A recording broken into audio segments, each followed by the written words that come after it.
Welcome back into the Sports Source. This segment of our program brought to you by Safety Systems.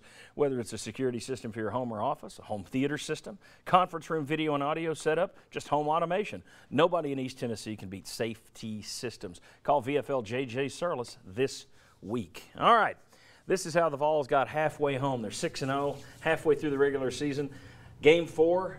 Incredible win down at Auburn. You're already moved to number 3 in the polls after the win over Florida and Houston. 17-9 win at Auburn. We'll talk about that in a second. Go down to Georgia, number 7 Georgia, and you just poleaxe them, 22-3. Put it to them, and then third Saturday in October, you knock off Alabama relatively easily, 35-18. But let's talk about that Auburn game and take a look at the highlights, because a lot of people, this one to me, I think somehow gets lost in some of the other amazing games. You guys lose Jamal Lewis. You have this touchdown return right here from Sean Ellis that Al was not playing. Al wasn't playing in that game. And he's coming off. Sean's coming off a hip surgery that he had a major car wreck in the summer and didn't do anything all summer long. And has that return for the touchdown. The slowest touchdown run our coaches have said it ever been clocked. You could have timed it with a sundial. And here's Jamal Lewis helping Tennessee get out the lead. And then you lose this guy for the rest of the season to a knee injury. Never gets touched. It requires a 4-play goal line stand to hold on and win this thing 17-9 over Auburn.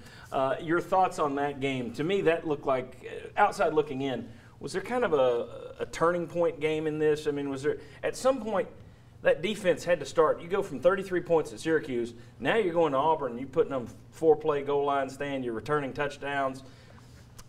Was this a turning point in any way? Well, go ahead. I think, to be honest with you, I think the turning point was the game before when we played Florida. You know, that was a game that we always had circled on our schedule. Sure. The weight room, it was circled. And then once we got over that hump, I think, we had a mentality that no one can beat us. It was almost like we was invincible. Coach Fulmer, those guys, they gave us the attitude that, there's some NFL teams that we can beat now. That's the mentality that we had.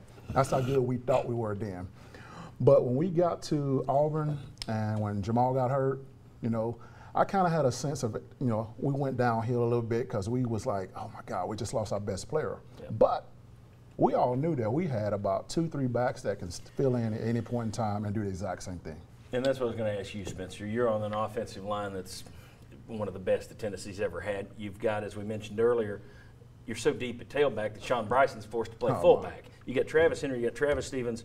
There had to be a moment of doubt when Lewis went down, but you guys seem to get over it pretty quick. Well, you knew how good they were because you spent so much time with them in training camp and going through the two-a-days of pounding with those guys, and you just knew how good they were because, I mean, we played against the best defense in the country every day. Right. So you want to know why we were pretty good? Because we went against the best defensive linemen every day, we went against the best linebackers every day, and we competed every day. It was always a winner and loser, and we let each other know it every day.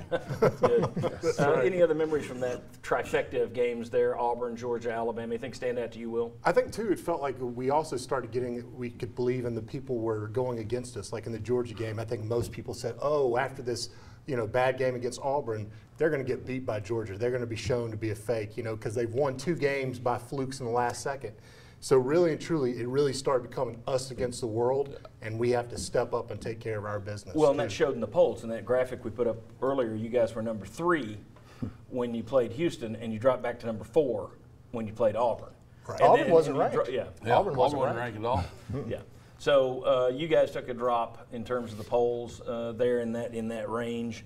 And then also, I think after Jamal Lewis got hurt, I think people thought, okay, we'll see. They're winning a lot of close calls. Maybe they're not as good as we think, but well, nobody believes in T. Martin either. Let's just call it how it is. Yeah. they didn't know what he was going to be like. We all knew he was a good ball player. Well, to be honest, though, to start out the season, he's 9 of 23, 9 of 21, I think, in a couple of those games. Mm-hmm.